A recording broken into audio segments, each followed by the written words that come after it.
할렐루야. 아멘. 우리가 지난주에 창세기 1장 1절에 대한 말씀을 여러분에게 전했고, 오늘은 이어서 2절의 말씀을 통해서 설교를 하려고 합니다. 원래 1, 2절을 같이 하려고 했는데 하다 보니까 너무 길더라고요. 준비하다 보니까. 그래서 나눠서 하게 됐는데, 여러분 기억나요? 지난주에 했던 거? 네, 다 기억나요? 히브리어로 1장 1절 한번 해봅시다. 시간 보내지 마시고. 자, 한번 외우세요. 알았죠? 되게 좋아요. 외워야지 또 유익이 있습니다. 1장 1절 정도는. 자, 우리가 창조에 대해서 지금 하고 있는데, 생명의 기원에 대해서 전통적으로 크게 두 가지 모델을 가지고 있죠. 우리가 우리 사회를 지탱하고 있는 이 두 가지 관념을 대표하는 것이 바로 이 두 가지 생명의 기원에 관한 모델입니다. 그것은 바로 성경적인 창조론과 과학적이라고 얘기하는 진화론이죠. 사실 진화론이 등장하기 전에, 즉 과학을 발전시키고 합리적인 의심을 사람들이 하기 이전에는 모든 인류는 다 이 세상이 어떻게 만들어졌다고 생각했어요? 신에 의해서 창조됐다고 생각을 했죠. 대부분의 사람들은. 과학이 등장하기 전까지 합리주의, 또 합리주의라고 하는 것들이 등장하기 전에는 경험주의라든지 어떤 그런 것들이 등장하기 전까지만 해도 사실 인본주의죠. 정확히 얘기하면 인문학이 발전되기 전만 해도 우리는 다 신본주의 속에서 하나님이 세상을 창조했다라는 분명한 인식을 가지고 과거의 사람들은 살고 있었습니다. 물론 다 100%라고 얘기할 수는 없겠죠. 일부 자연주의 철학자들의 경우는 신의 존재를 부인하기는 하였지만 사실 대부분의 사람들은 창조를 믿어왔다는 것이죠. 일부 몇몇 사람들을 제외하고는. 하지만 사람들의 인식이 신본주의에서 이 인본주의로 바뀐 이후에 신에 의한 창조의 반기를 들기 시작을 합니다. 인간들은 신에 의한 창조물이 아닌 스스로의 존재로 서 있기 원했고, 그러한 관념은 합리적 의심이라는 이름으로 신의 창조를 분석하고 또는 의심하면서 좀 더 합리적이고 인간적인 이해할 수 있는 영역의 것으로 사람들에게 설명하려고 노력을 해왔죠.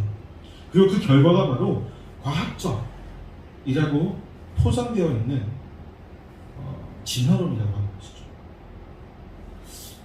하지만 우리가 진화론을 포함한 어떤 과학적 자연주의에 의한 설명은요, 항상 한 가지를 설명하지 못해요. 그것이 무엇이냐면 최초의 원인이라고 할 수 있는 원인자에 대한 설명을 그들은 하지 못합니다. 그들은 뭐라고 얘기를 하냐면요, 약 120에서 200억 년 전에, 어마어마하죠? 120에서 200억 년 전에 최초의 단일 입자가 갑자기 생겨나서 그것으로부터 우주가 나왔다라는 설명을 해요. 과학적으로 설명할 때. 또한 이 입자를 설명할 때 그들은 뭐라고 얘기하냐면, 이 입자가 갑자기 생겼는데 그 입자는 특이점이라고 불러요. 특이점이라고 부르는데 거기에는 모든 공간과 시간과 물질이 하나로 응축된 특수한 어떤 단일 입자라고 하는 거죠. 이것이 그 다음 어떻게 되는 거 여러분 잘 알고 있는 빅뱅이라고 하는 것 때문에 팽창을 하는 거죠. 그렇게 설명을 하고 있어요. 그러니까 빅뱅까지는 저희도 과학적인 관측에 의해서 그럴 수 있다라고 생각을 하는데, 이 원인자에 대해서 그들은 전혀 얘기를 못하는 거죠. 갑자기 생겼다, 우연히 생겼다 라고 밖에는 얘기 못하는데, 우연히 생긴 게 하필이면 모든 시간과 공간과 물질이 압축되어 있는, 하나로 되어 있는 그런 원인자라고 하는 거죠. 얘기를 하면서 웃긴데, 저는 그들이 비합리적이라고 말하는 창조론과 그들이 과학적이라고 말하는 진화를 포함한 우주 생성 이론이 사실 어떠한 차이가 있는지 잘 모르겠어요. 뭐가 과학적인지 뭐가 비과학적인지 사실 잘 모르겠습니다. 모든 공간과 시간과 물질이 하나도 응축된 입자가 갑자기 생겨났다고 주장하는 것하고 하나님의 말씀으로 창조되었다는 것 중에 어떤 게 더 합리적일까요? 어떤 게 더 이성적일까요? 하나님께서 창조하셨다. 객관적으로 보면 둘 다 비슷한 것 같아요. 사실 정말 중간적인 입장에서 보면, 그쵸? 물론 어떤 이들은 이렇게 얘기할 수 있어요. 과학은 여러 가지 관찰과 연구를 통해서 나온 이론이기 때문에 몇 가지, 정말 몇 가지 부분에 한해서만 완전히 증명할 수 없는 것이 있어요. 거기는 인정하지만 그래도 신의 존재와 창조에 관한 것보다는 훨씬 합리적인 사고의 결과물이다라고 이야기하는 사람들도 있겠죠. 우리가 증명하지 못하는 것, 최초의 원입자, 또는 중간에 뭐 어떤 그 진화로 인해서 종의 그 중간에 연결고리, 뭐 디타든지 이런 것들을 우리가 증명하지 못하지만 그 외의 것들을 우리 증명하지 않았느냐? 그러니까 우리가 더 맞다, 우리가 더 과학적이다라고 이야기할 수 있겠죠. 그러나 하지만 과학의 관찰과 연구를 통해 나온 것이라면 창조 역시 그렇다고 말할 수 있다고 하는 것이죠. 왜냐하면 창조 역시 인간의 역사 속에서 수없이 관찰되어 온 하나님의 역사와 그분에 대한 인간의 합리적인 사고를 통해서 증명되어 왔기 때문입니다. 다만 차이가 있다면 생명의 기원에 관한 과학적인 결과물은 처음부터 관찰과 연구를 통해서 어떤 추론을 통해서 이루어진 산물이라고 한다면 창조는 하나님이 자기 계시를 통한 말씀에 의해서 먼저 선포된 것을 인간의 관찰과 경험을 통해서 증명하여 왔다는 것이죠. 추론과 증명의 차이죠. 추론을 통해서 증명하는 것이고 말씀을 통해서 증명해 온 것. 경험과 연구. 몇 가지 차이점이 있지만 그게 큰 차이점은 없다는 거예요. 여러분들은 하나님의 창조와 궁극적 입자에 의한 우연한 우주와 생명의 기원 가운데 어떤 것이 더 이성적이라고 생각을 하십니까? 비슷한 것 같죠? 제가 이렇게 설명을 하니까, 그렇죠? 앞으로 우리가 이 창세기의 창조 부분을 강해하면서 좀 더 깊이 있게 이 부분에 대해서 접근하면서 성경적인 창조 지식을 습득할 수 있는 저와 여러분이 되시기를 소망합니다. 물론 성경적인 창조라고 해도 여러 가지가 있어요. 젊은 지구론부터 해서 최근에 이 창조 과학이라든지 어떤 보수주의 진영에서도 많은 이론들을 내놓고 있거든요. 여러분이 그걸 다 할 필요는 없지만 기본적으로 우리가 이 강해를 통해서 하나님의 말씀에 의해서 창조된 이 세계가 어떻게 우리와 연결되어 있는지를 분명히 깨달을 수 있게 되기를 부탁드립니다. 다시 한번 본문을 읽어보겠습니다. 본문 읽어볼까요? 시작. 태초에 하나님이 천지를 창조하시니라. 땅이 혼돈하고 공허하며 흑암이 깊음 위에 있고 하나님의 영은 수면 위에 운행하시니라. 아멘. 자, 모세는 1절에서 하나님이 하늘과 땅을 포함한 온 우주를 창조하셨다고 선언한 이후에 다시 한번 땅에 대한 설명을 합니다. 사실 창세기 1장 2절에 대한 해석이 매우 어려워요. 1장 1절부터 2절 상반절까지, 3절 상반절, 그때 여기까지가 되게 난해한 구절입니다. 여러 가지 해석들이 가능한 부분인데 때문에 본문을 해석하는 정말 다양한 견해들이 존재하고 있어요.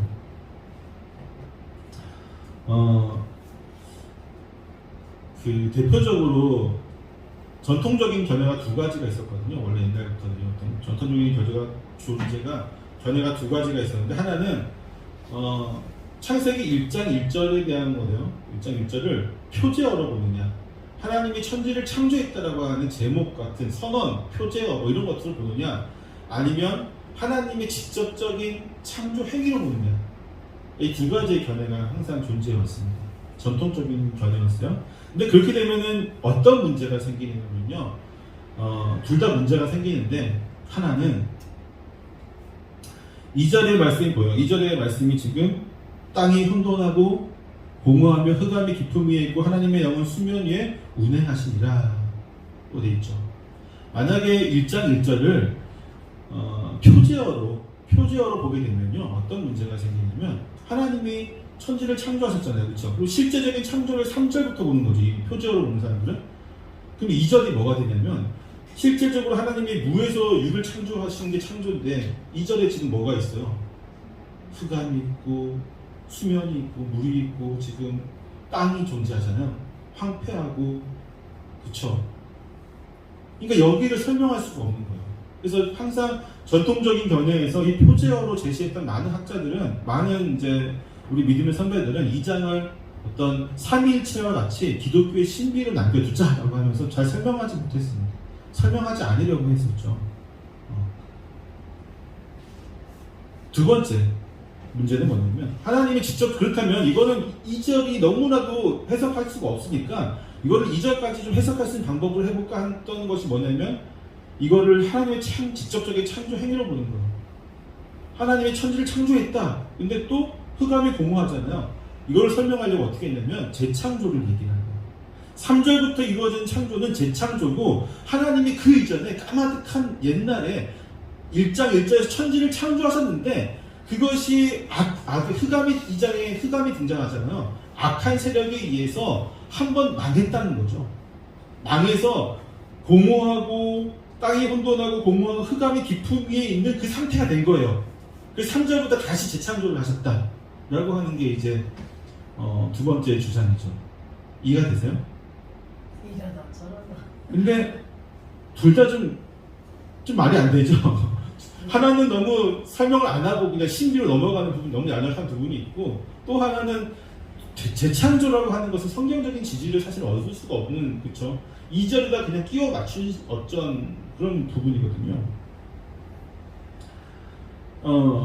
때문에 가장 최근에는 어떤 이제 이것을 같이 좀 묶어서 해석을 하는 것이 합리적이겠다라고 하는 학자들의 의견들이 있습니다. 그래서 가장 합리적인 추론은 뭐냐면 창세기 1장 1, 2, 3절의 내용이 연속해서 이루어진 일이라고 보는 거죠. 즉 첫째 날 이루어진 일로 보는 것입니다.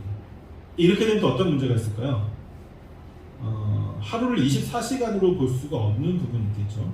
그렇지만 이게 가장 하나님 창조를 24시간으로 보는 것은 물론 그렇게 보는 학자들도 있어요. 젊은 지구론을 얘기하는 사람들은 하나님 천지 창조를 얘기할 때 첫째 날, 둘째 날 이러면서 그 날을 다 24시간을 계산을 하거든요.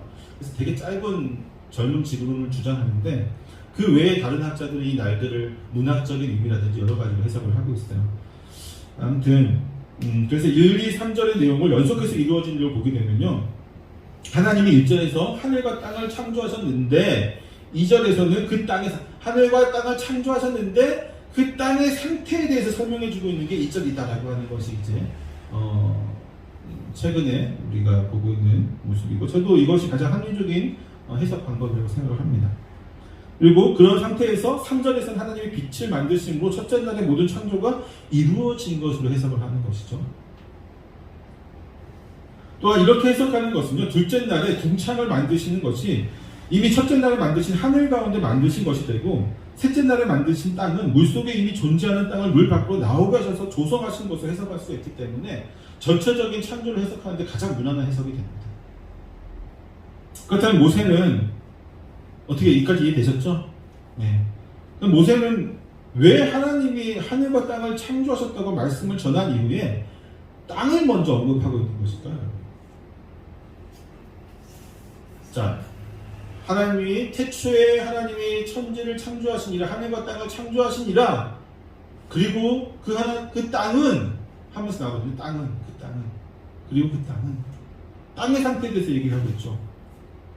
왜냐하면요 모세의 관점은 창조의 모든 것이 아니었어요. 여러분 하나님이 우주의 별을 어떻게 만드시고 우주 전체 공간을 어떻게 창조하시고 여기에 관심이 있지 않아요. 모세의 관점은요 하나님의 창조에 관한 놀라운 그 지식을 그 모든 역사를 다 기록하기 위해서 창세기를 쓴 게 아니라는 거죠. 지난번에 얘기했지만 창세기는 누구를 위해 쓴 거예요? 지금 출애굽한 이스라엘 백성들에게 쓴 거죠. 그들의 정체성과 자긍심을 주고 너희에게 뿌리를 알려주면서 가나안 땅이 너희에게 약속된 땅이라는 것을 알려주기 위해서 쓴 그래서 저것이 저희가 하나님께서 은혜로 주신 곳이라는 것을 알려주기 위해서 쓴 글이 창세기인데 그 창세기에서 굳이 우주가 어떻게 생성되었고 각각의 별들이 어떻게 나누어졌고 하나님의 그 섭리에 대해서 자세하게 설명할 필요는 없겠죠. 관심이 어디에 있는 거예요? 땅에 있는 거예요. 그는 우주적인 어떤 관대한 관점이 아닌 인간과 지구의 관점에서 지금 기술하고 있습니다. 특히나 이스라엘 백성의 관점에서 쓰고 있죠. 그러한 관점에서 땅은 오직 인간을 위해 하나님이 창조하신 공간이 됩니다. 특히나 출애굽한 이스라엘 백성들에게 땅은 매우 특별한 의미를 지니고 있었죠. 그들은 정착할 땅을 향해서 광야를 걷고 있었으며 그들에게 땅은 하나님의 약속이며 동시에 하나님이 주시는 복의 산물이었습니다. 비록 지금은 그 땅을 그들이 소유하고 있지는 못하였지만 그들에게 땅은 그들과 하나님의 언약의 상징과도 같은 것이었어요. 이 땅이에요. 이 땅. 비록 2절의 묘사는 그 땅이 지금은 인간이 거주할 수 없는 땅의 모습을 보여주고 있지만 그 땅은 점차 인간이 생육하고 번성하고 또 복을 누릴 수 있는 곳으로 바뀌어갈 것임을 보여주고 있습니다. 하나님의 창조는 결국 마지막에 창조할 인간을 위한 것이었으며 그 인간을 위한 땅의 창조가 창조의 중심에 위치하고 있다는 것을 우리는 알아야 합니다. 그렇다면 이스라엘 백성이 아닌 우리와 이 땅은 어떤 관계가 있을까요? 우리는 이스라엘 백성들처럼 하나님한테 땅을 약속받지 못했죠. 그렇죠? 땅을 주신다고 어떤 가나안 땅이라고 하는 실제적인 잔소를 기업으로 받은 적도 없죠. 그렇다고 저나 여러분들이 부동산을 많이 소유하고 있는 부자도 아니잖아요.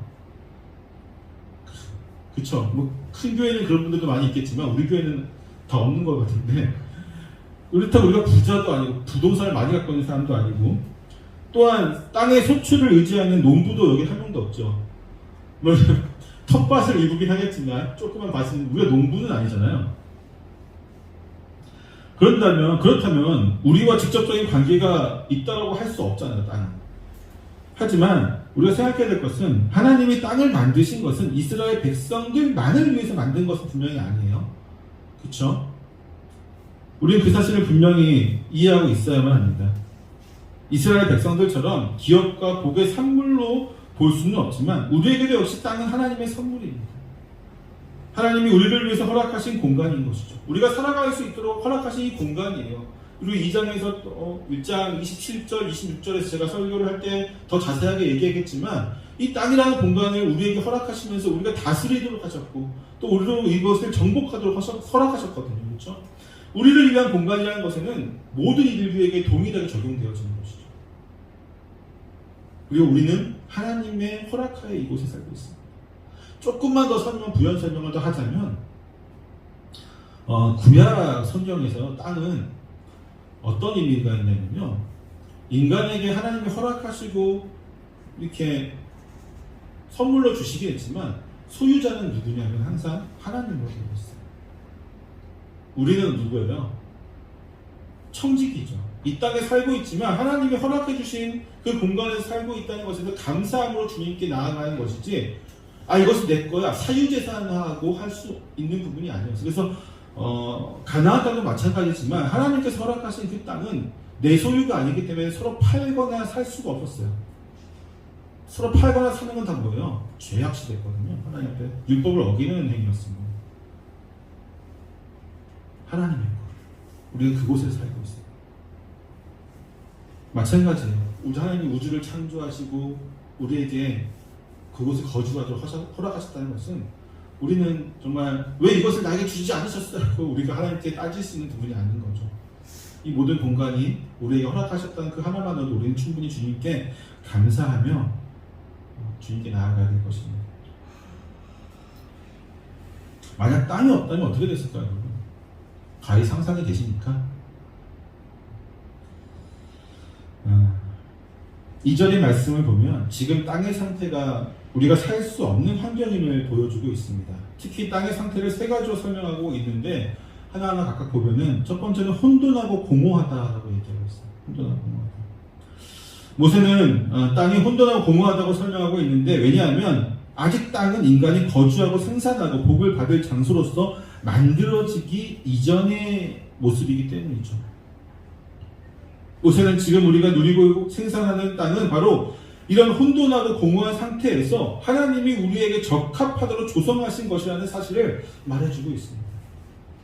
또한 이 말씀은 구약에서 하나님이 이스라엘 백성에게 심판을 내리실 때 사용되었던 단어와 동일한 단어입니다. 왜냐하면 하나님의 심판은 인간을 위해서 조성하신 땅을 다시 아무것도 없는 공허하고 황폐한 상태로 되돌려버리는 것이기 때문이에요. 이스라엘 백성들이 멸망하고 나서 그 땅이 어떻게 됐습니까? 이렇게 됐어요. 황폐하고 공허하게 됐거든요. 아무것도 없이. 우리가 하나님께 범죄함으로 죄의 심판에 놓이게 될 때 하나님은 자신이 우리를 위해 창조하신 모든 것을 다시 혼돈과 공허한 상태로 되돌리실 것입니다. 그것은 우리가 더 이상 하나님의 은혜를 받지 못하는 것이며 지금까지 하나님이 무한하신 그 사랑과 은혜로 아무런 대가 없이 베풀어 주셨던 모든 것을 다시 가져가신다는 것을 뜻하죠. 때문에 어떤 이들은 본문을 사막과 황무지로 번역하기도 합니다.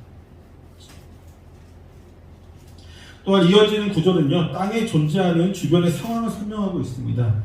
땅의 환경은 먼저 흑암이 자리 잡고 있는 것을 보게 되죠. 그리고 흑암은 지금 깊은 위에 있다라고 이야기하고 있습니다. 깊은 위에. 흑암은 빛의 반대말로서 하나님의 선하신 창조 사역에 속하면서도 부정적인 이미지를 주는 요소입니다. 왜냐하면 이사야서 45장 7절 말씀을 보게 되면요, 우리가 아까도 읽었지만 뭐라고 하나님은요, 빛도 짓고 어둠도 창조하며 평안도 짓고 환란도 창조하시는 분이라고 설명하고 있기 때문이죠. 결국 흑암은 인간에게 근원적인 두려움을 주는 곳이지만 그것은 전적으로 우리가 하나님의 품을 떠나 있기 때문에 생기는 문제입니다. 그분을 알고 그분의 은혜 아래 살아가는 양자된 우리에게 흑암은 두려움의 대상이 아니라 사실 평안과 안식과 쉼의 영역으로 남게 될 수 있는 것이죠. 그런데 이 흑암이 지금 어디 있습니까? 깊음 위에 있어요. 깊음 위에. 이 깊음은요, 대양 혹은 아주 끝이 할수록 깊은 물을 가리키는 말인데, 즉 지금 땅은 온전히 땅으로서 존재하는 것이 아니라 깊은 수면 아래 있는 것을 볼 수가 있죠. 이것은 하나님이 창조 셋째 날에 물을 모으셔가지고 바다라 하시고, 물이 모으니까 뭐가 드러나요? 묻이 드러나면서 땅이라고 하시잖아요. 그것을 잘 설명해 줄 수 있죠. 지금 땅이 깊은 물속에 있는 이 상태를 보면서 가장 먼저 무엇이 떠오릅니까? 저는 맞아, 저도 마찬가지입니다. 노아의 호수가 가장 먼저 떠오르겠죠. 노아 시대의 그 죄악이 가득한 세상을 보시며 한탄하시는 하나님은 그 모든 땅을 다시 물로 덮으심으로 창세기 1장 2절에 이 상태로 돌리시는 거예요. 이해되셨어요? 이 상태가 바로 혼돈하고 공허한 상태이고 흑암이 깊은 위에 있는 상태인 겁니다. 근데 여기까지만 보면 창세기 1장 2절의 말씀이 너무 부정적으로 다가오죠. 너무 무섭게만 느껴질 수도 있겠죠. 하지만 본문의 마지막 구절은 하나님의 영은 수면 위에 운행하시니라고 끝나고 있어요. 끝을 맺고 있습니다. 앞전의 말씀만 보면 너무나도 부정적이고 온전한 창조가 이루어지기 전에 땅은 얼마나 두려운 것인지를 우리에게 보여주고 있지만, 때문에 우리는 그러한 상태에 돌아가지 않기 위해서라도 더욱 주님을 잘 섬겨야 된다라고 스스로 다시 한번 다짐할 수도 있을 것입니다. 하지만 그러한 혼돈과 암흑의 상태라 하더라도 하나님은 역사하신다는 사실을 본문은 보여주고 있습니다. 세상은 아직 인간이 살 수 있는 그 어떠한 환경도 조성되어 있지 않고, 아직은 어떻게 변화가 되어질지, 완성이 되어질지 그 무엇도 확신할 수 없는 모습이지만 하나님은 그 위를 운행하시면서 보살피고 계십니다. 또한 하나님의 영, 즉 성령은 단순히 수면 위를 운행하시는 것이 아니라 앞으로 이루어질 창조의 말씀을 위해 준비시키시는 것이죠. 또한 여기서 우리가 잠시 우리가 출애굽한 이스라엘 백성이라고 생각을 한번 해봅시다. 출애굽한 이스라엘 백성이 창세기 1장 2절을 지금 읽고 있는 거예요. 그렇다면 어떻게 될까요? 우리는 수면 위를 운행하시는 하나님의 영, 혹은 여기를 직역을 하면 이런 거거든요. 수면 위에 강하게 부는 바람이라고 직역을 할 수 있는데, 이것을 통해서 무엇을 연상이 될까요? 우리가 출애굽한 이스라엘 백성이라면 그렇죠. 당시 출애굽한 이스라엘 백성들은 창세기 2절을 읽으면서 1장 2절을 들으면서요, 홍해를 가르시고 또 요단강을 마르게 하시는 하나님의 역사를 떠올렸을 것입니다.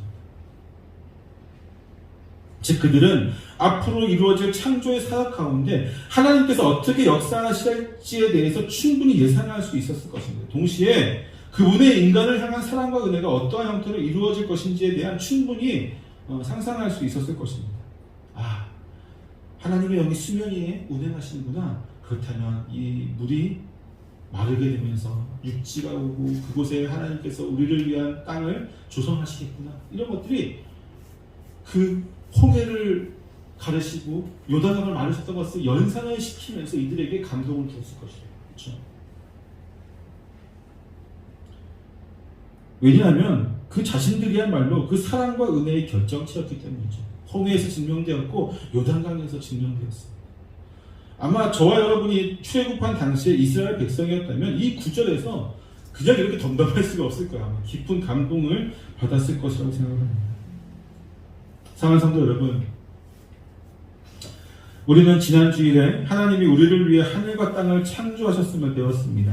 그리고 오늘은 비록 우리를 위해 준비하신 창조의 그 실체가 실제적으로 아직 보이지는 않지만 그럼에도 불구하고 하나님은 역사하시는 가운데 보살피시며 창조의 말씀을 준비하고 계심을 알게 되었습니다. 어쩌면 요즘 코로나로 인해서 모든 것이 제한받고 있는 우리의 삶의 현실이 혼돈과 공허함 가운데 또는 흑암의 깊음 위에 있는 것처럼 느껴질 수도 있을 것입니다. 하지만 우리는 본문의 말씀에서 두 가지를 분명히 알 수 있어요. 하나는 지금의 이러한 상황이 하나님의 심판이 아니라는 것이죠. 왜냐하면 하나님의 심판으로 이루어지는 혼돈하고 공허하며 흑암의 깊음 위에 있는 상황은 지금 이 정도가 아니에요. 그렇죠? 아까도 얘기했지만 굉장히 무서운 말씀인 것이죠. 아무것도 없는, 인간이 살 수 없는 상황. 우린 지금 그런 상황은 아니지 않습니까? 즉, 이 말씀을 통해서 아직 우리는 지금 하나님의 심판에 있는 것이 아니야. 아무리 우리가 힘들고 어려울지라도 심판에 있는 것이 아니기 때문에 우리는 능히 이겨낼 수 있다는 것이죠. 인내할 수 있다는 것이죠. 하나님의 심판을 우리가 견딜 수 있어요? 없어요? 없어요. 모든 이들이 그 심판 앞에서 하나님께서 명령하시는 그 판결을 받게 될 겁니다. 구원을 받게 될지 지옥에 가게 될지 그 누구도 피할 수 없고 회피할 수 없고 도망칠 수 없습니다. 그것이 하나님의 심판이에요. 근데 이 코로나가 그 정도는 아니라는 건 분명히 우리도 알고 있죠. 두 번째 사실은요. 지금의 이러한 상황이 하나님은 이러한 상황에서도 우리를 보살피시며 미래를 준비하고 계시다는 사실입니다. 하나님의 영이 수면 위를 운행하시는 그 하나님, 흑암 있고 공허했던 그곳에서조차도 하나님께서는 보살피시고 인도하시고 또 미래를 준비하셨던 것처럼 우리가 지금 이 시대에 이 상황 속에서 인내하며 견디고 믿음으로 나아갈 때 그분은 우리를 보살피시고 인도하시고 또한 우리에게 앞으로 이루어질 미래를 계획하시고 준비하신다는 것입니다. 결국 우리는요, 이 시련의 시간을 믿음으로 인내하며 나아갈 때에 하나님이 준비하신 놀라운 은혜를 경험할 수 있게 될 것입니다. 창세기 2절 말씀 정말 놀랍죠? 이 진리의 말씀을 믿고 끝까지 견디며 승리하는 저와 여러분 되시기를 축원합니다. 기도하겠습니다.